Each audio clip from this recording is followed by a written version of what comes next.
Salut Robin, je suis très content de te recevoir aujourd'hui parce que je suis vraiment content de connaître ton histoire, ton parcours. Alors ce qui a déclenché l'épisode d'aujourd'hui, c'est un post LinkedIn que tu as fait, notamment sur la recherche de partenaires sur un gros projet que tu es en train de mener, de préparer, que tu t'es mis comme objectif fort dans ta saison de trailer. Et forcément, on va en parler de cet objectif, mais avant tout, comment ça va aujourd'hui, Robin? Il est très bien. Merci beaucoup. Et toi? Bah écoute, moi ça va très bien, tu vois, j'ai pris mon premier dossard de l'année ce week-end, et ça faisait très longtemps que j'avais pas mis un dossard, tu vois, depuis le mois de juillet dernier.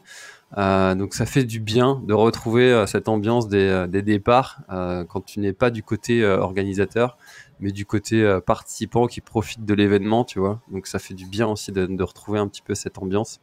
Ça m'avait un peu manqué et comme l'événement s'est bien passé, bah tu vois, là aujourd'hui on enregistre le mardi, il n'y a plus de courbature, plus rien, donc il n'y a plus qu'à relancer la machine pour repréparer un objectif. Donc ça va super bien, je suis en pleine forme pour enregistrer avec toi cet épisode aujourd'hui.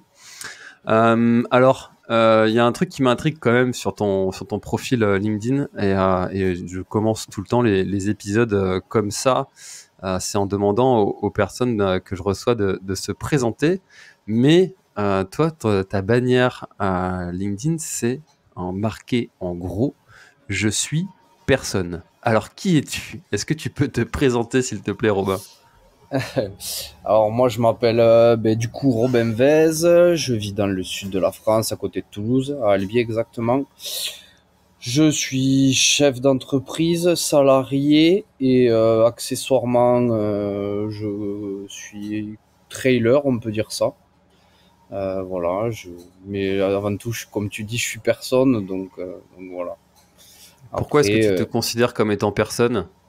non, après je me considère comme personne parce que à chaque fois que bon quand je parle ou quand on est dans des débats ou quand on me demande des fois des conseils ou des petits tips, je dis toujours attention, moi je suis personne pour te dire ça, je suis personne pour te conseiller ça ou je suis personne pour t'apprendre telle ou telle chose. Donc en fait à force de dire ça, ça en est devenu un projet, quoi.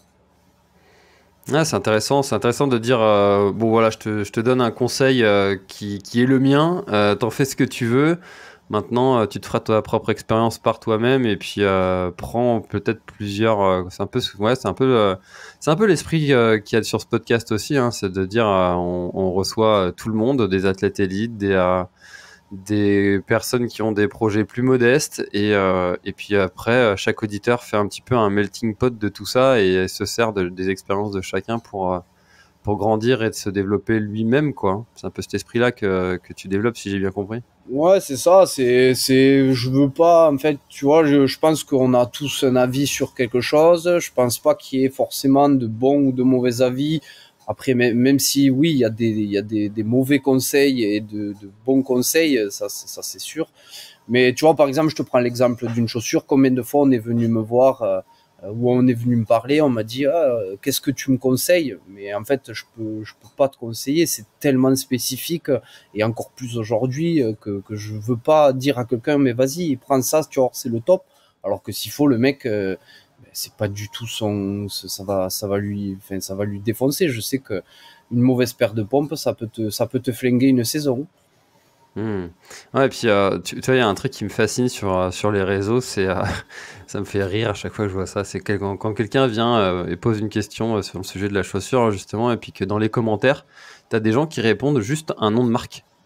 T'as déjà vu ça? Ouais, Et ouais, c'est. comme si dans la marque, il y avait qu'un seul modèle. Mais non, Non, en mais fait, il y aurait tout un tas de. Ouais. Ouais, mais c'est ça, je comprends pas, en fait.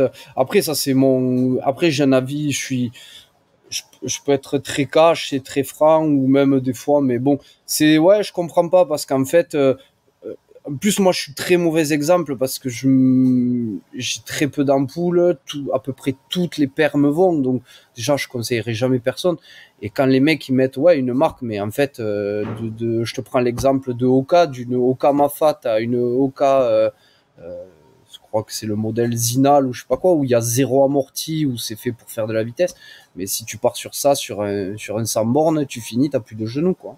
Ouais, bien sûr. Enfin, Ouais. Non, logiquement. le conseil dans le sport est d'autant plus maintenant que les recherches en plus ont vraiment été accentuées sur ces dernières années sur le milieu de la course à pied. On sait de plus en plus de choses, c'est de plus en plus personnalisé. Avant, il y avait des grandes théories, des grandes lignes, des choses qu'on essayait de s'inspirer notamment du milieu de la route. Maintenant, il y a quand même plein de spécificités à apporter en fonction de ce que tu prépares, de qui tu es, de ton passé, de machin, des trucs. Donc donner des conseils, c'est vraiment respect. Enfin, on peut partager son expérience, mais elle est quand même à mesurer. Et puis donc c'est dans ce sens-là que tu dis, toi, je suis personne. C'est intéressant. Alors, comment est-ce Voilà. que tu t'y es mis au trail et comment est-ce que tu t'y es mis au sport de manière générale? Est-ce que tu as toujours été un sportif dans l'âme ou c'est venu un peu sur le tard? Alors moi j'ai toujours fait du sport. Mes parents m'ont traîné sur les terrains de sport dès le plus jeune âge. Donc j'ai commencé par le foot, j'ai fait du judo, j'ai fait de l'aviron, j'ai fait de la moto, j'ai fait de l'aïkido. J'ai fait un peu de tout. J'ai fait beaucoup de foot. Après je me suis mis au rugby où j'ai fait à peu près un peu moins de 10 ans en faisant un peu de haut niveau sur la fin. Et après, j'ai fait du crossfit dans de mes, ouais, 23, 24 ans jusqu'à là. Et en fait, pendant le Covid, je me suis dit, ben, je vais faire quelque chose qui nécessite pas de contraintes au niveau, ben, des horaires d'ouverture de salle, etc., etc. Donc j'ai dit, ben, je vais faire du triathlon. J'avais vu le reportage sur le Norseman là sur France 2. Je sais pas si tu l'as déjà vu ce reportage où Ouais, si, si. c'est un triathlon de fou. En fait, tu finis le reportage, tu as envie de prendre ton vélo, d'aller faire 100 bornes, te jeter dans une mer glacée. Enfin, c'est un truc de fou, ce crois. Et je me Ouais, suis j'ai dit, ben, reçu, d'ailleurs à ce sujet, j'ai reçu Ronan Simon. On a fait un petit avant-après ah ben sur le Norseman. j'irai voir. Mm. Ouais. Franchement, ben voilà, ça m'avait plu et je me suis dit, ben j'aimerais bien faire ça. Donc j'ai commencé le triathlon et je me suis aperçu très vite que le triathlon, en fait, c'était beaucoup en fait de route et que en fait le Norseman c'était vraiment spécifique. Donc voilà. Et puis un été, on était en vacances avec ma copine dans les Pyrénées et j'ai dit, ben j'ai un entraînement. J'avais pris un coach au triathlon. J'ai dit, j'ai un entraînement et bon, la route ça me gonfle. Je vais monter là-haut là sur à la station. Donc je suis parti en courant et tout. Et en fait, je suis monté tout en haut sans m'arrêter. Et en haut, elle me dit, mais tu sais que ce que tu fais, c'est un sport? Et j'ai dit, ah ouais, c'est quoi comme sport? Elle me dit, c'est du trail, j'en avais fait quelques-uns. Ah, mais je dis, c'est trop cool. Et ni une ni deux, je suis descendu en bas, j'ai mis mon vélo en vente sur le Bon Coin. Je me suis inscrit au Templier. Et à partir de là, j'ai pris dossard sur dossard. Et, euh, puis voilà, je me suis régalé. Et, et depuis, Tu étais piqué. ouais, exactement. Franchement, c'est vraiment un sport qui m'a vraiment, ouais, piqué. Et je pense que c'est devenu presque une passion. Je peux dire que c'est une passion aujourd'hui parce que je m'endors, je pense à ça. Je me lève, je pense à ça. Je m'entraîne, après, je m'entraîne tous les jours. Donc c'est ça, voilà. Quel est C'est ton mon quotidien. avis et ton expérience sur le... Alors même si tu dis que tu es personne, je vais te demander ton avis. Sur le combo CrossFit et course à pied, trail en général. Alors moi je dis que pour moi le CrossFit c'est un sport fabuleux.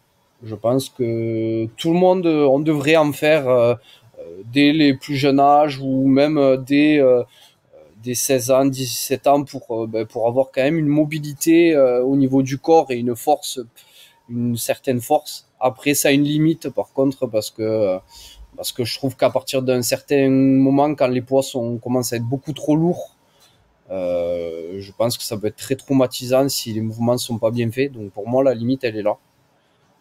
Actuellement, je m'entraîne en plus, je fais tout mon renforcement dans une salle de CrossFit. Mais pour moi, je trouve que les deux sont très complémentaires. Je, Je pense Ouais, que il y a l'école Kilian Jornet, l'école athlétisme où les mecs ils sont nés dans la montagne, où ils sont nés sur une piste d'athlétisme et leur corps il s'est façonné grâce à ça. Donc eux, je sais, ils en auraient besoin peut-être ou peut-être pas, mais ceux qui commencent comme moi bien plus tard ou qui ont fait d'autres sports avant, je pense que pour moi c'est essentiel. Rien que pour les genoux, les chevilles, le dos, pour moi c'est essentiel. ouais, je suis d'accord avec toi. Tu vois, mon fils qui a 7 ans maintenant, ça fait 2 ans qu'il en fait, 2 ou 3 ans même, qu'il en fait du CrossFit et c'est le seul sport qu'on a envie qu'il garde. Autant les autres, tu vois, il fait du basket, de la natation. Alors la natation, nous on est en Bretagne, donc c'est un peu important de savoir nager Ouais, si tu veux aller t'amuser un petit peu en mer. ouais, En sécurité. Donc, on a envie qu'il sache au moins nager, mais tous les autres, le basket, s'il veut faire du basket, il fait du basket, s'il veut faire du foot, il fait du foot, s'il veut faire n'importe quoi, il fait n'importe quoi, il peut changer chaque année, c'est pas un problème. Mais au contraire, d'ailleurs, ça apporte une espèce de diversité qui est intéressante. Mais le CrossFit, on a envie qu'il le garde parce que c'est quand même un truc qui est hyper complet et hyper intéressant à développer. Et c'est vrai que, tu vois, j'avais commencé le CrossFit de façon assez intense, hein. Je faisais 3 séances par semaine. Et, et en fait, je trouve qu'il y a quand même des mouvements qui sont pas ultra adaptés pour le trail. Et c'est difficile en fait de cumuler wood à la salle où tu sais pas trop ce que tu vas faire, entraînement de préparation pour un objectif. Ça a été quelque chose qui était assez difficile, je trouvais, de jongler entre les deux. Toi, tu continues à en faire du coup du CrossFit ou t'as arrêté? moi j'ai arrêté complètement il y a, ben, je te dis, avant le Covid, parce que déjà je pense que j'avais atteint ma limite. J'ai fait un peu de compétition, j'ai fait des compétitions vraiment sympas. Mais, euh, mais je commençais à avoir des douleurs et aux épaules, etc. Donc, enfin, si tu veux, j'ai un gabarit quand même relativement fin. Et j'ai aussi une âme de compétiteur. Donc, si tu veux, quand t'es fin et que tu fais du crossfit, que tu galères à prendre 5 kilos sur chaque barre, que au squat, tu t'arrêtes une semaine, tu perds 10 kilos sur tes max. Que au snatch, tu arrêtes une semaine, tu perds 5 kilos, alors que tu as mis 3 mois à les gagner. Si tu veux, à la fin, ça m'a fatigué. Je me suis dit, Robin, c'est pas fait pour toi, t'es pas assez fort. T'as pas le gabarit pour. T'as le gabarit pour faire du crossfit, mais pour faire de la compétition en crossfit, ça va être beaucoup trop compliqué. Tu vas pouvoir en faire, mais à un certain niveau, tu vas être bloqué. Et si tu veux, ça m'a voilà, je me suis dit, bon, fais quelque chose qui te plaît, fais un truc. Et en fait, je me suis vachement plus retrouvé dans les sports d'endurance où ça dure longtemps, où c'est très physique quand même. Donc voilà. Mais après, ouais, je fais mon renforcement dans une salle de CrossFit. J'y vais deux fois semaine, donc ça m'arrive de faire, ben voilà, de participer, d'y être. Donc voilà. Je reste quand même Ok. en Tu as contact. quel âge, Mais pour Robin? moi, c'est 32. 32 ans. Et tu bosses dans quoi? Parce que tu as dit que tu étais chef d'entreprise, mais t'as pas donné le domaine. Alors, je travaille dans tout ce qui est fabrication d'enseignes, marquage adhésif sur véhicule, enseignes lumineuses, panneaux, signalétique, stand, tout ça. Tout ce Tout qui ce qui est touche à la pub. signalétique. Ouais, Ouais, tout ce qui est pub. Et après, j'ai ouvert aussi un bar sur Albi. Rien à Voilà. voir. Ouais, rien à voir. J'adore. Rien à voir. Mais tu sais, c'est un peu c'est un peu l'histoire de ma vie, ça. C'est un matin, je me suis levé, j'ai dit, punaise, tout le monde rêve d'avoir un bar. Ben, moi, j'ai ouvert un bar. Du coup, j'ai ouvert un bar. Putain, mais je sais pas si c'est quelque chose qui est spécifique à chez toi là, mais je suis en conversation en ce moment avec un gars là qui est brasseur, photographe, enfin, vidéaste. Il a aussi une location de vélo en Corse et il fait de l'import-export je sais plus, en Georgie, je crois. C'est un gars de chez toi et il a 4 casquettes, voire 5 dans un autre projet. Ah ouais. Mais j'adore moi ces histoires-là. Mais c'est what the fuck quoi. Qu'est-ce qu'ils font ces gens? Mais c'est ça, mais même, il y en a, il me dit, mais t'arrives à tout faire? Non, non, j'arrive pas, mais je le fais. Trop bien, trop bien. Ok, ça marche. Et en fait, je te posais la question justement pour savoir comment est-ce que tu arrivais à jongler entre ton métier, enfin du coup maintenant tes métiers et ton entraînement et justement arriver à cumuler toute cette charge. Alors tu disais CrossFit, tu as dû arrêter. Et entraînement du coup trail, surtout que tu disais que tu avais un caractère un peu compétiteur, donc j'imagine que quand tu te mets sur un sport, tu le fais pas à moitié. Comment est-ce que tu arrives à t'organiser et à cumuler toutes tes activités? Alors là, c'est compliqué. Donc en fait, donc l'entreprise familiale qui est des enseignes, c'est mon père qui la gère. Donc en fait, moi je m'occupe de toute la partie commerciale. Donc le matin de 8 heures à midi, c'est à fond devis, rendez-vous, etc. Début d'après-midi, en fonction de mes entraînements, de mon planning d'entraînement, soit je vais m'entraîner et après je retourne au boulot, soit je fais du boulot et je m'entraîne en fin de journée. Parce que des fois, je double mes entraînements, comme aujourd'hui. Et après, pour le bar, je l'ai mis en gérance. Donc, je m'occupe que de l'administratif, les payes, les commandes. Donc, voilà. Après, j'adapte. On va dire que j'ai pas tellement, j'ai du temps libre, mais on va dire que mon temps au travail, c'est à 3000%, quoi. J'ai pas le temps de flâner. Donc voilà comment j'adapte et après je m'entraîne. En fait, je priorise actuellement mes entraînements. Et la chance que j'ai, c'est d'être patron et d'avoir mon père qui me soutient à fond. Euh, Sinon, ce serait très très compliqué de s'organiser, quoi. Tu as réussi à conjuguer entraînement et vie pro en mettant tout autour de l'entraînement, quoi. C'est ça la Ouais, priorité pour toi dans ta vie en ce moment, quoi. exactement. J'ai fait l'inverse de ce que font les gens. Les gens d'habitude, ils ont leur vie pro et ils mettent l'entraînement autour. Moi, je mets l'entraînement et je mets ma vie pro à côté. Et comment Donc, c'est je perçu ça de m'adapte. la part de ton entourage? Mon père, ma mère, me soutiennent à fond parce que ils m'ont toujours soutenu. Ils savent que quand je fais les choses, je les fais à fond et pour eux, mon père s'est remis à fond au sport grâce à tout ça. Donc, il a 60 ans, tu vois. Depuis, il a fait le half marathon des Sables. Là, il s'est inscrit aux 100 km de l'île de Oléron, je crois. Enfin voilà, donc pour te dire que voilà, il s'est remis à fond dans ça. Ma mère, pareil, s'est remis à fond. Et les salariés de l'entreprise et les gens, ma copine et autres, ils me soutiennent, hein. Tu vois, ils trouvent ça cool. Voilà. Après, voilà, je, je suis commercial, j'ai un chiffre d'affaires à faire par mois. Mon père, il m'en fait pas cadeau, voilà quoi. Si je fais pas le chiffre, il me dit Robin là que ce mois-ci c'était tranquille, non? Donc voilà, je suis pas non plus laxiste sur le boulot, quoi. Je fais mon chiffre chaque mois et je bosse. T'as des enfants? Non, Non. ça c'est la Ouais. chance.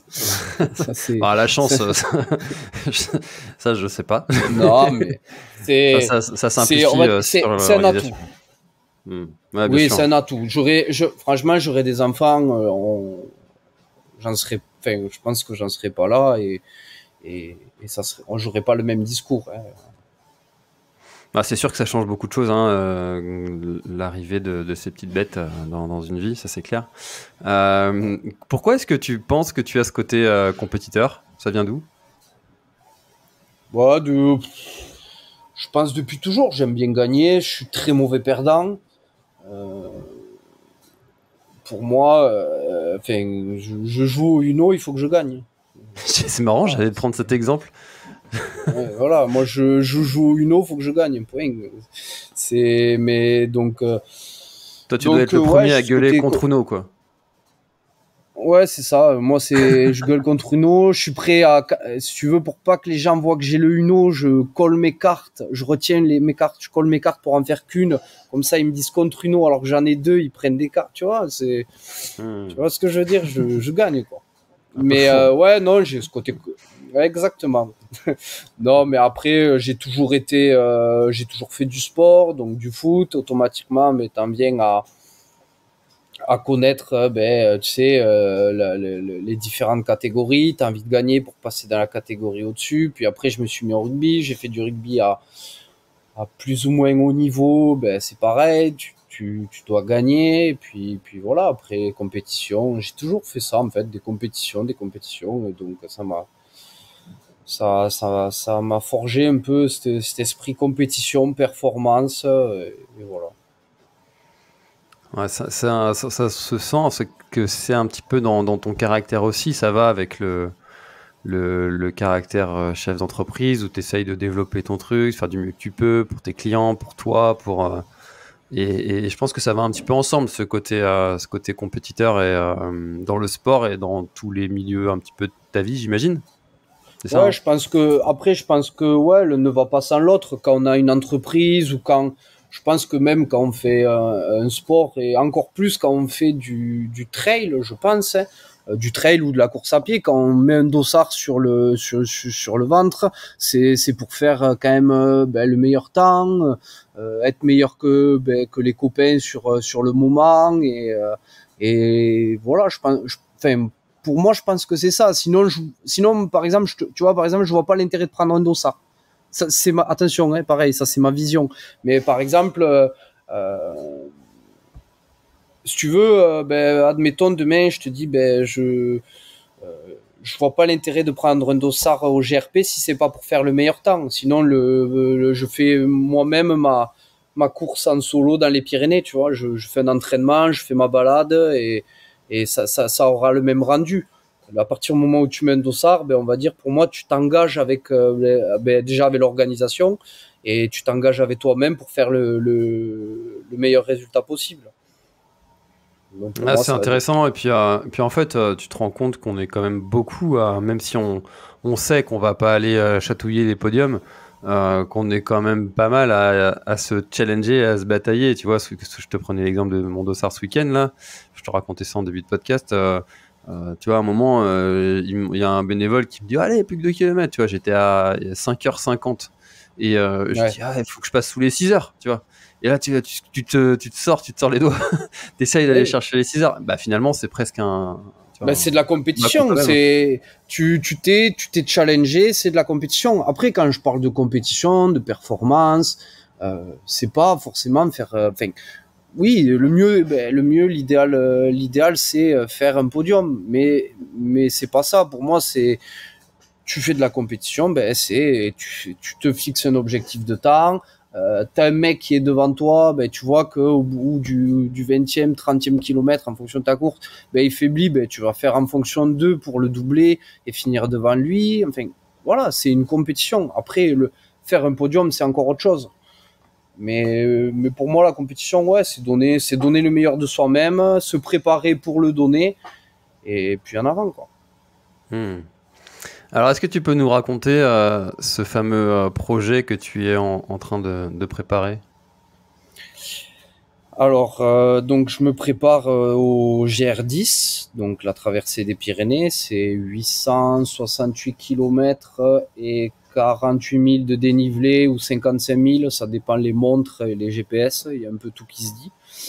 Mais bon, voilà, c'est dans ces eaux-là. Et donc je me suis lancé le défi de faire la traversée dans un minimum de temps, mais tout ça en l'espace de 1 an et demi. Donc j'ai commencé le trail en 2022.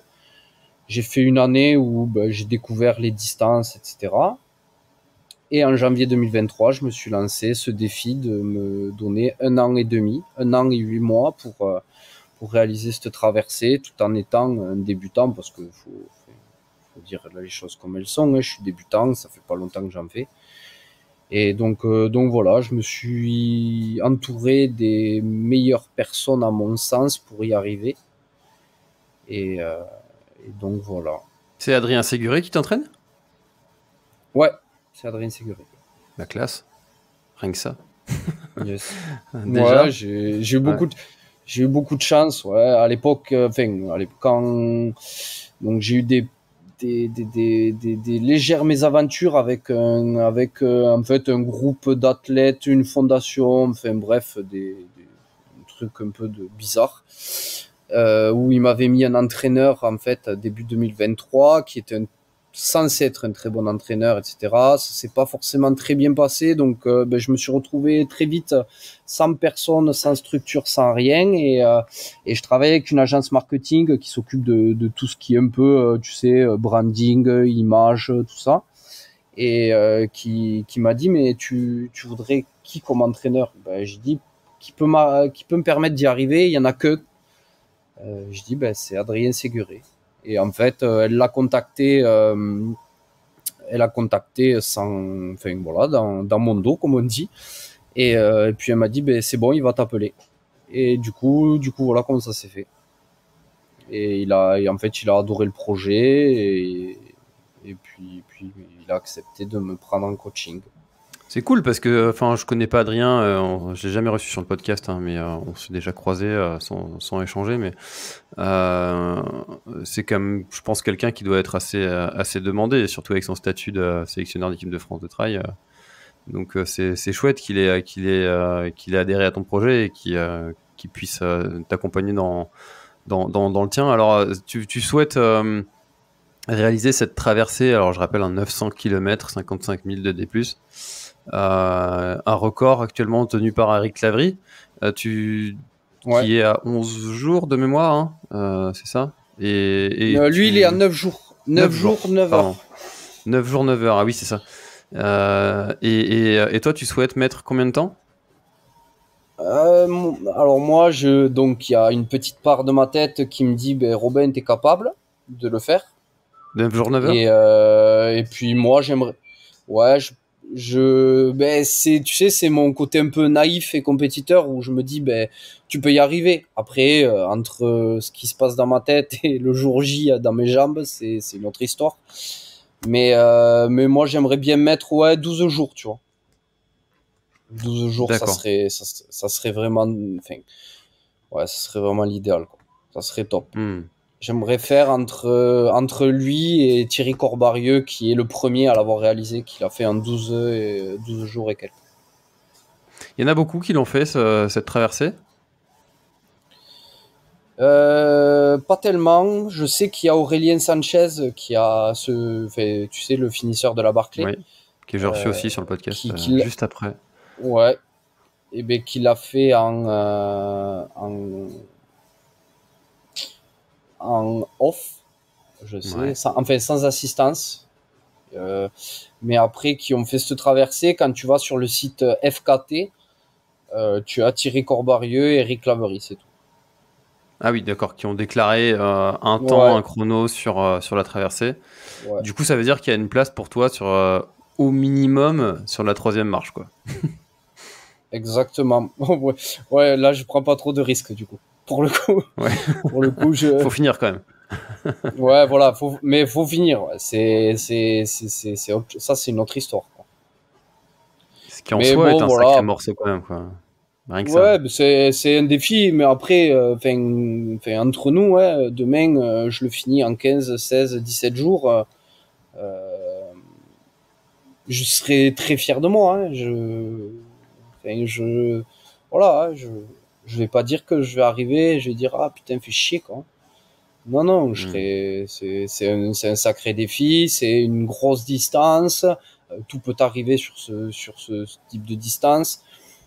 Tu peux vite te retrouver avec une mauvaise météo, avoir un accident, ce qui arrive régulièrement dans les Pyrénées quand même. Donc c'est pour ça. Hein, Mais voilà, j'ai quand même espoir de faire quelque chose de bien et en tout cas je fais tout, je mets tout en œuvre pour y arriver, quoi. Et alors ce qui m'a fait connaître ton projet, c'est justement un post que tu avais fait sur la recherche de partenaires.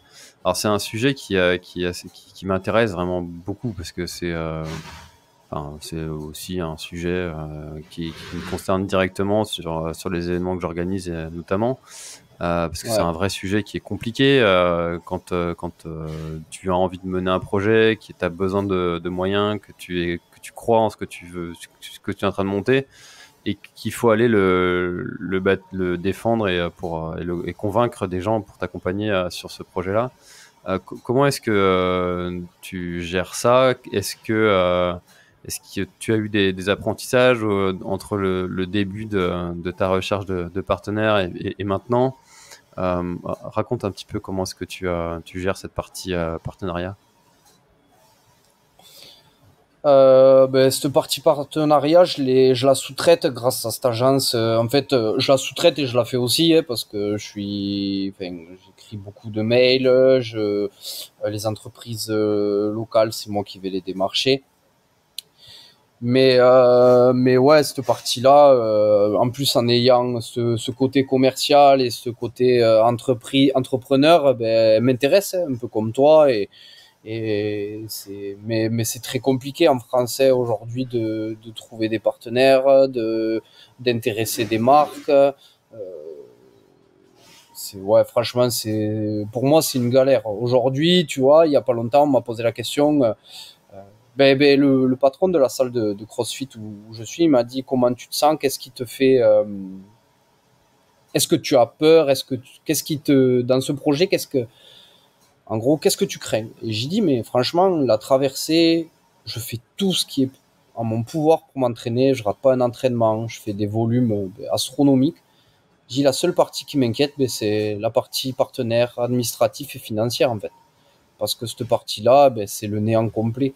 C'est très compliqué de trouver de l'argent, c'est très compliqué de trouver déjà un équipementier.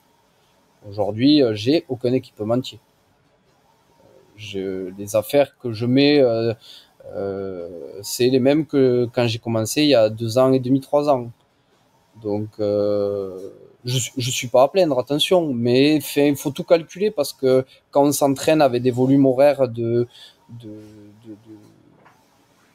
de, de 20 à 30 heures, il faut partir à la montagne, faut trouver des locations, faut se nourrir. Pareil, tout ce qui est côté alimentation, ça coûte énormément d'argent. Et du coup, la recherche de partenaires, pour moi, déjà dans un projet comme ça, elle est primordiale, mais surtout, elle est très compliquée. Actuellement, comme je te disais, j'ai 5-6 partenaires et ils sont locaux. C'est tout. Après, j'ai rien d'autre. Et qu'est-ce qu'on te dit quand tu frappes à leur porte? Alors, on me dit oui, oui. Trop bien, le projet, il est génial. Oh, mais c'est astronomique. Mais c'est incroyable. Et puis après, plus de réponse.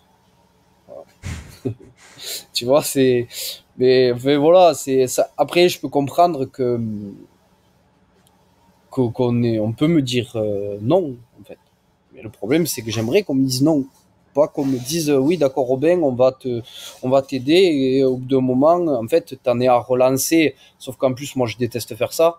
Donc, même dans mon boulot de commercial, je relance pas. Si t'as envie qu'on travaille ensemble, tu me le fais savoir de suite ou dans un laps de temps, tu me fais savoir. À la limite, je te relance, est-ce que tu as bien reçu? Voilà. Et c'est pareil pour le partenariat, je relance pas, j'aime pas ça, j'aime pas forcer la main, donc je réponds plus et puis je passe à autre chose. Mais ouais, franchement, c'est compliqué. Et tu vois, j'en reviens à une phrase polémique quand Florent Madoudou a dit ouais, la France, on n'est pas un pays de sport. Mais franchement, moi, j'en suis persuadé. C'est une galère, hein, mais je pensais, tu vois, en faisant de belles vidéos, un teaser, une bande-annonce, en montant un projet quand même de A à Z, un truc, un quali, tu vois. Je pensais que ça allait être pas facile, mais tu vois, qu'on allait un minimum m'aider. En fait, non, que dalle. Donc voilà. C'est un vrai sujet, hein. C'est incroyable, toutes ces personnes qui ont des projets, et en même temps, je me mets à la place des marques, tu vois, qui se mettent, qui ont de vrais enjeux de développement de leur boîte, quoi. Et tu vois, je pense qu'il y en a tout un tas, hein, qui aimeraient aider tout le monde, mais ils sont obligés de faire des choix. Et ces choix-là, ils sont motivés par le projet, l'historique de la personne, la communauté qui suit, enfin, tu vois, ils sont obligés de regarder un petit peu tous ces métriques-là. Et mais c'est frustrant en fait quand toi, comme tu dis là, je suis allé voir sur l'agence qui t'accompagne. Alors c'est Unanime. Ouais. Et j'ai vu ce qu'ils ont fait, notamment pour présenter ton projet. C'est chouette, c'est quali, enfin, tu vois, déjà rien que ça te fait te démarquer de la masse. Et tu dis que ça suffit pas. Alors, qu'est-ce qui marche finalement pour toi? Ah, je sais pas. Franchement, je j'ai pas de. Alors, je pense que, bah, tu sais, on vit dans un monde où, bah, je pense que Instagram a pris un certain pouvoir, et ce qui est très bien parce que ça permet à beaucoup de personnes qui n'ont peut-être pas la visibilité, peut-être pas ben aussi comment dire, le courage ou une certaine notoriété de se développer. Ben Instagram, ça permet à toutes ces personnes ben, d'atteindre tout le monde et en tout temps. Et pour moi, c'est un super outil. Donc, je pense qu'aujourd'hui, une belle communauté Instagram, ça aide énormément. Ce que j'ai pas forcément, parce que je ne sais pas, parce que je sais sûrement pas faire. Voilà, je pense que ça aide énormément. Après, j'ai pas, franchement, aujourd'hui, je serais pas te dire qu'est-ce qui amène ou, enfin, du moins, qu'est-ce qui aide à ça. Après, comme tu dis, je comprends totalement les marques. Elles doivent recevoir des centaines de projets, des milliers de projets par jour ou par semaine et elles doivent tout sélectionner. Mais ouais, donc c'est pour ça que je veux pas faire le mec, tu sais, le rageux qui dit ah mais moi mon projet il est mieux que non, mon projet c'est un projet comme un autre, il plaît pas, mais c'est juste que ben ouais au fond tu te dis bon ben tant pis, hein, je vais me retrouver tout seul et puis on fera avec quoi. Ça a dû te coûter un petit billet quand même de faire appel à cette agence là déjà, rien que ça. Si Ben tu vois. le tout depuis le début, ouais, ça me coûte un billet. Ouais. C'est au-delà de l'agence, tout me coûte un billet. Je finance tout, T'as estimé à c'est- combien alors si tu veux donner des chiffres en détail, tu peux, hein, mais j'imagine que je sais pas si tu veux le faire, mais Non, non, mais moi, comme je te dis, j'ai pas de problème avec ça. Pour être totalement transparent, l'année dernière, j'ai réussi à récolter. Je vais dire les chiffres comme ça. En plus, ça peut être intéressant pour les gens qui écoutent, pour plein de bien monde sûr. qui veut se lancer dans des projets. Moi, l'année dernière, j'ai réussi à récolter 6 000 € de 6 entreprises différentes, donc 1 000 € par entreprise, pour m'aider à payer un peu l'agence, pour m'aider à payer un peu des prises de vue. Euh, pour m'aider à payer mes déplacements. Mais la plupart de mes déplacements, au final, ils ont été faits de ma poche parce qu'en fait, finalement, 6 000 €, ben, ça fait pas grand chose. Et cette année, j'ai récolté pour l'instant 2 500 €. Et ça m'a servi pour l'instant à payer mon coach mental, mon entraîneur, mais sur plusieurs mois. Hein, donc mon coach mental et mon entraîneur sur plusieurs mois et de la nutrition. Après, il faut savoir que la bande-annonce, elle a quasiment été faite gratuitement, c'est-à-dire que les personnes qui ont accepté de faire la bande-annonce, ils ont cru au projet, ils croient au projet. Donc, euh, donc en fait, ça m'a pas coûté grand-chose, voire rien. Donc ça, c'est une chance inouïe. Et après la réalisation en fait d'un film comme on voulait faire au début, c'est-à-dire web série plus film avant et pendant la traversée, on était aux alentours des 80 à 100 000 €. Pouah, Ouais, vache. ouais, ouais. Ah ouais, faut aller les chercher ça. Voilà, mais là on y est pas. Hein. Déjà un mois enfin, de toute façon j'ai 32 ans. Une entreprise c'est des crédits, une maison c'est des crédits. Donc en fait, moi j'ai pas d'argent, je peux pas me permettre de mettre de l'argent comme ça. Donc c'est pour ça que ben, il y a une grosse recherche de partenaires. C'est pour ça que Hmm.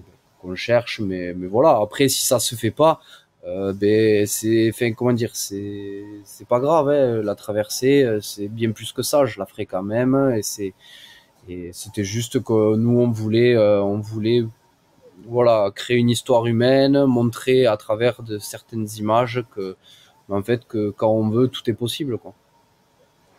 T'as essayé le financement participatif? J'ai pas encore essayé, j'ose pas. Je te dis, je suis T'as très, peur de prendre un mur? ouais, non, bon, enfin, un mur, ouais, peut-être, ouais, j'y avais même pas pensé, mais oui, peut-être que je prendrais un mur, mais ça, à la limite, ça me dérange pas trop parce que je peux pas, j'ai pas envie de demander aux gens de, si tu veux, ouais, ouais, je sais pas, j'ose pas. Je suis pudique, Syndrome de on va dire. l'imposteur? Ouais, oui, ouais, enfin, j'ai fait un post en plus sur ça, sur syndrome de, Oui, je je sais, c'est dirais, pour ça que je te lance ouais, là-dessus. non, mais je dirais pas que j'ai le syndrome de l'imposteur parce que comme j'explique réellement, je me trouve à ma place et tout ce que en fait, je dois rien à personne, si tu veux. Parce que tu sais, j'ai essuyé beaucoup de critiques par rapport à mon ambition de traverser où on me dit mais t'es cinglé, ou on m'a dit mais faut être abruti, ou tu rêves, ou en fait, en gros, t'es nul, etc. Qui te Mais en dit fait, si tu ça? veux, mais des mecs, des haters, tu sais, j'ai Sur les mon réseaux? pauvre, ouais, ouais, j'en ai un paquet à l'appel, des comme ça, et des trucs, mais des trucs, c'est, enfin, même moi, je pensais que c'était pas possible qu'on dise des choses comme ça, quoi. Et, mais si tu veux, tous ces gens-là, je leur dois rien. En fait, moi, j'ai pas ce syndrome de l'imposteur. En fait, si tu veux, demain, moi, je vais pas aller critiquer. Là, il y a un YouTuber qui va se lancer, qui a fait 1 an de préparation et qui va faire l'Everest. Je sais plus le nom, je suis pas très YouTube, mais j'ai vu ça. Mais si tu veux, moi, je vais pas aller le critiquer, lui donner des leçons de vie. Chacun fait ce qu'il veut, chacun entreprend ses projets comme il en a envie. Et moi, aujourd'hui, mon projet, c'est la traversée du GR10. C'est faire un film sur ça. Et je pense pas que j'ai des comptes à rendre à qui que ce soit, et encore moins à des gens que je ne connais pas, ou à qui que ce soit. Donc, il n'y a pas ce syndrome de l'imposteur sur ça. C'est juste que j'ai pour l'instant du mal à les demander à des gens, et surtout dans la conjoncture actuelle, aidez-moi à faire ma passion, quoi. Ouais, c'est Inoxtag qui est en train Ouais, voilà, c'est ça. Et d'attenter ça. bon, lui pareil, hein, j'ai vu, il y a je sais plus qui disait qu'il prend des critiques, mais en fait, bon, après lui c'est encore autre chose. Il a je sais pas combien de millions d'abonnés. 7 millions. Ouais, c'est un truc de fou. Mais voilà, moi je respecte, et j'irai jamais critiquer ce genre de personnes. C'est comme j'irai jamais critiquer quelqu'un qui dit ah, aujourd'hui je vais faire un défi exceptionnel, je me lance sur un 10 km. Mais tant mieux, mec. C'est ton objectif, c'est énorme, et tu sors de ta zone de confort. Moi, jamais j'irai critiquer qui que ce soit pour qui se lance dans des projets, des aventures. Donc, si tu veux, ce syndrome de l'imposteur, non, je l'ai pas. Moi, je suis droit dans mes baskets, et je suis fier de faire ce que je fais, quoi. Hmm. Bah, tu as de quoi, hein, honnêtement, hein. Et alors, comment est-ce que tu as... alors, peut-être que tu dis que maintenant, tu en as quelques-uns, hein, des gens qui t'ont envoyé ce genre de messages, mais les premiers, ça pique, hein, parce que Ah ouais. aucun être humain n'est fait pour recevoir ce genre d'agression. Comment est-ce que tu l'as vécu? Oh, pas très bien, je me souviens la première fois, j'étais au restaurant, et en plus, sur mon téléphone, j'ai aucune notification, à part LinkedIn ou LinkedIn. On se moque de moi quand je dis ça. Bon, bref. Il y en a qui disent LinkedIn aussi. Ouais, voilà. Ça doit être ça, mais ouais. Bon, bref. Et j'ai Tout le monde pas a de compris. notification, et j'étais au restaurant, et j'ouvre mon Facebook, et je vois un mec commenter que je connais pas. Et là, je dis, oh là. Et là, j'en vois 4, 5, et un déchaînement. Et je me suis dit, les personnes avec moi, elles me disent, mais ça va, Robin, et tout. Je dis, ouais, ouais. Je dis, là, je suis en train de me faire démonter. Et je comprenais pas pourquoi, en fait. Qu'est-ce que je leur apportais à ces gens. Enfin, voilà. Et en fait, ouais, ça pique. Les premiers, tu te dis, en fait, t'es jamais confronté à ça. Donc, et puis surtout, enfin, moi, je pensais pas que, enfin, si tu veux, des haters, t'envoies, mais c'est sur des personnes sur Kylian Mbappé, sur des mecs voilà, des grosses, des images, enfin, des personnages publics. Et donc là, en fait, je me suis dit, mais en fait, pourquoi? Et donc là, tu te prends ça dans la gueule et tu te dis, mais ouais, tu te dis pas grand chose en fait. Je suis juste, t'as la petite goutte au front et tu te dis, mais mince. Donc voilà. C'est incroyable, hein. C'est incroyable Ouais, ce que des gens sont obligés de venir ramener leurs fraises là et puis pour aller descendre les projets de certains alors que qu'est-ce que ça peut leur foutre quoi. Enfin, ouais. Mais c'est ça, en plus, c'est des, tu vois, bon, en plus, là, donc il y en a beaucoup c'est des personnes qui sont sous couvert de noms et de pseudo, quoi. Et donc, bon, et puis il y en a certains non. Donc, je suis allé vérifier. Il y en avait un, c'était quand même mon coach, hein. Donc, je me suis dit, waouh, ça doit être cool d'être coaché par toi parce que c'est impressionnant, quoi. Et puis t'en as d'autres, ouais, ils se cachent sous des pseudos ou pas, et puis tu vas voir ce qu'ils font dans leur vie ou leur performance parce qu'ils t'attaquent sur leur performance et tu te dis ouais bon allez, c'est bon passe parce que ça sert à rien. Et donc voilà. t'as fait Puis quoi de bon, ces moi, commentaires? Tu les supprimes? Tu les alors au début j'ai répondu parce que en fait je me suis dit mais ces gens, en fait je l'ai, moi personnel, en premier lieu je me suis dit mais et demain tu fais ça à une personne qui est faible mentalement et psychologiquement, mais ça peut la détruire. Ça peut la détruire. Moi, j'ai vu ça direct. Je me suis dit, mais je peux pas les laisser faire pour toutes ces personnes qui ramassent, en fait. Donc, au début, j'ai répondu et je leur ai dit, mais vous inquiétez, enfin, je leur ai dit, vous savez, mon compte Strava, mon compte Instagram, mon compte Facebook, tout est public. J'annonce mes courses, je sais, vous savez à peu près où je suis. Je dis, vous savez, derrière votre écran, c'est bien, mais vous connaissez ma saison, on prend le même dossard et puis on en discute à la ligne de départ et à la ligne d'arrivée. J'ai rien à cacher. Je dis et en fait, les mecs ils répondent pas parce qu'ils assument pas et voilà. Et puis j'ai fait ça au début et puis après j'ai commencé à supprimer parce qu'on m'a dit Robin supprime ou réponds plus, ça sert à rien. Il faut pas que tu rentres dans ce jeu-là, dans cette négativité. Ça m'a porté peine parce que des fois il y a quelques qui se perdent. Mais ouais, maintenant je supprime. Ouais. J'y accorde plus trop d'importance parce que j'ai pas le temps en fait. Puis surtout ça m'anime pas. Tu sais, on te dit beaucoup de ouais, serre-toi-en pour performer. Mais moi ça m'anime pas. Moi ce qui m'anime c'est les gens qui me soutiennent, c'est ma famille, mes amis, ceux qui me disent putain bravo ou ceux qui me disent voilà les trucs bienveillants, ça m'anime. Tout ça, en fait, ça m'animait même pas. Donc, au final, j'ai commencé à supprimer. Alors, mieux que supprimer, il faut masquer. Parce que quand tu supprimes, la personne, elle voit que tu as supprimé et masquer, elle voit pas que tu as. Ah bon, mais Comme je ça, masquerai. les autres ne le voient pas, mais lui, il le voit toujours. Et comme ça, il a pas l'impression que. Mais du coup, il se retrouve un peu ignoré et c'est encore mieux que de supprimer. Enfin, bon, ça, Merci c'est pour ma le petite, tips. ouais, mon petit tips. Mais c'est vrai que et c'est assez fou parce que tu vois, tu vas partager ton projet, ton défi, etc. Tu vas avoir, alors je dis une connerie, mais tu vas avoir 100 personnes qui vont te dire, ouais, c'est magnifique, respect, bon courage, hâte de suivre ça, cool, machin, blablabla. Bla, bla. Et t'en as un qui va venir, qui va te dire, espèce de gros prétentieux, ambitieux. Ouais, c'est Et ça. en fait, c'est que lui que tu vas retenir. Il y a que lui qui va te bouffer le cerveau. Et en même temps, tu vois, ça, pour faire un peu la boucle avec ce qu'on disait tout à l'heure sur la recherche de partenaires, bah, t'es un peu obligé de jouer à ce jeu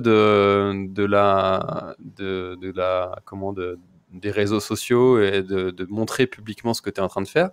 Parce que sinon, bah, tu peux pas avoir, t'as pas d'argument pour aller chercher des partenaires. Donc, tu vois, faut être, comme tu dis, faut être prêt en fait psychologiquement à accepter ça, quoi. C'est pas facile.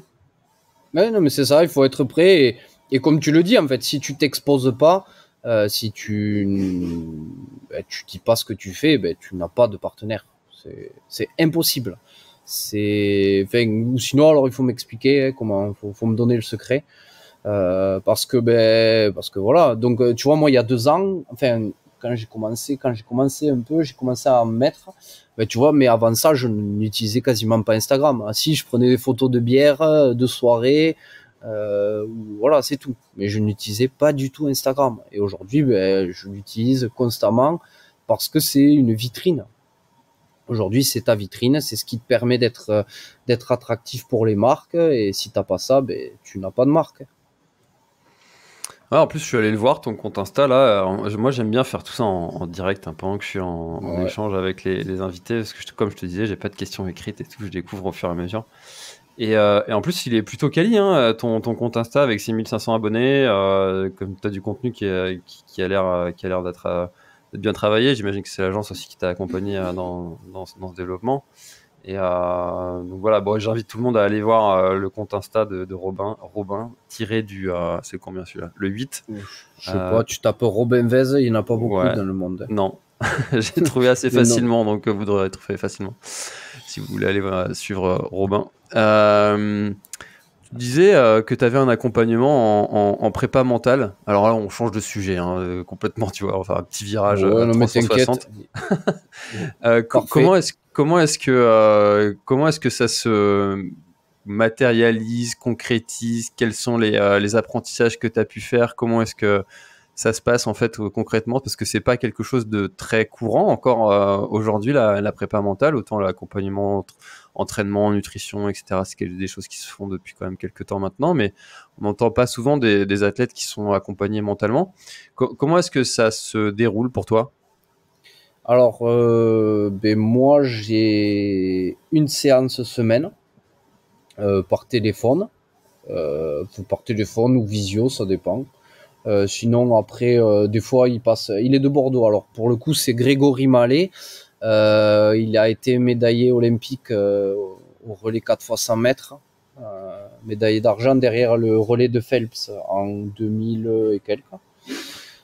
C'est aussi le coach mental de Johan Zarco en MotoGP.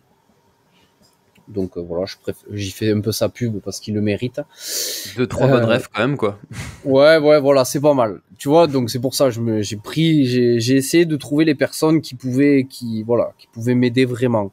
Et donc voilà, et en fait pendant 30 minutes, 1 heure, on discute, on parle, il me demande comment ça se passe et on parle de tout en fait, on parle du sport, mais on parle aussi de ma vie pro, on parle de plein de choses et il a une façon de toujours positiver qui fait que en fait à chaque fin d'appel, t'es là, tu te sens vachement libéré quoi. Non, franchement, c'est impressionnant. On va dire que dès le début, je me suis dit, ça peut être important, ça peut apporter un plus, le coaching mental dans ce genre de projet, et surtout, mais même sans être dans ce genre de projet, dans le projet dans un ultra ou autre, où on sait que notre cerveau, il nous joue des tours tout au long de la course, je me suis dit, ça peut que m'apporter un plus. Et en fait, aujourd'hui, je regrette pas parce que ça m'apporte énormément, ça m'apporte une stabilité émotionnelle, ça m'apporte énormément de choses. Et tout ce qui est négatif, comme par exemple, tu vois, on parlait de la recherche de partenaires, lui, il arrive à le transformer en chose positive. Il arrive à transformer toutes ces choses où tu te dis, putain, mais cette semaine, ça s'est pas bien passé, ou lui, tu passes 1 heure au téléphone avec, tu finis, t'as l'impression d'être un homme nouveau, quoi. Donc voilà. Et il t'a aidé par exemple sur des périodes ou des trails que tu aurais pu faire et où tu penses qu'avant tu aurais peut-être relâché et là comment est-ce que ça se matérialise concrètement, l'aide qu'il t'a apporté? Par exemple, alors depuis que je l'ai depuis le mois de octobre-novembre, donc je n'ai pas fait de course depuis. Mais par exemple, lors de mes entraînements, tu vois, des fois j'ai des séances, c'est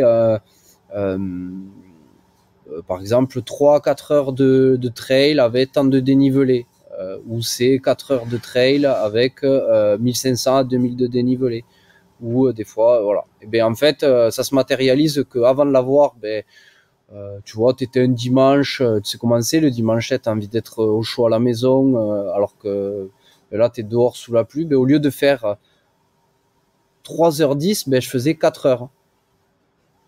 D'accord. Tu vois, mes entraînements, ils étaient vachement plus poussés, plus dans la, ouais, dans la, même si à 3h10, mon entraînement, il est bon, puisque mon entraîneur m'a dit de 3h à 4h. Mais là, je poussais vraiment jusqu'à 4h. Et encore aujourd'hui, tu vois. Aujourd'hui, mes entraînements, il y a 3 à 4 heures, et c'est plus 4 heures. Il y a 1500 à 2000 de dénivelé, ça va être plus 1700, 1800 jusqu'à 2000 de dénivelé. Tu vois, vraiment, je repousse à chaque entraînement la limite, quoi. Ok, je comprends. Et pour tout ce qui est croyances limitantes, tous ces sujets qui aident en fait le cerveau à faire passer le corps à une étape supérieure, est-ce qu'il t'a aussi aidé sur ces sujets-là? Non, non, pas. On n'en a pas Non. encore. Non, on l'a pas évoqué. Non. Parce que c'est vrai que sur les athlètes des athlètes élites, c'est quand même un des éléments. Enfin, on voit Mathieu Blanchard qui a étudié les neurosciences, qui a poussé le truc, il a poussé le jeu assez loin, et notamment juste avant sa deuxième place sur l'UTMB. Bon, comme on peut voir, ça a porté ses fruits. Et on voit bien ceux qui travaillent, enfin, ils ont des résultats, donc c'est pas pour rien. Top. Alors du coup, c'est quoi là, les prochaines grandes étapes avant d'aller se confronter à ce GR10? Alors là, après-demain, je pars en stage, du coup, avec Adrien Séguré dans l'Aveyron. Et je crois qu'il y a même Mathieu Blanchard. Voilà. Donc là, ça va être un beau week-end avec de grosses sorties. Et ben, tu Ensuite, passeras le bonjour à Mathieu. d'accord, mais sans faute. Sans faute. Hein. Et après, j'ai la Maxi Race à Annecy, le 1er juin. Et la traversée.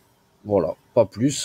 Peut-être en fin d'année, j'aimerais bien commencer à préparer la saison suivante. Donc peut-être Nice by UTMB. Et voilà. Après, bon, beaucoup de gros. Je pense qu'avant avant la tentative, il va surtout y avoir des gros week-ends d'entraînement comme j'ai pu faire l'année dernière. C'est-à-dire où si tu fais entre 130 et 180 km en 3 jours.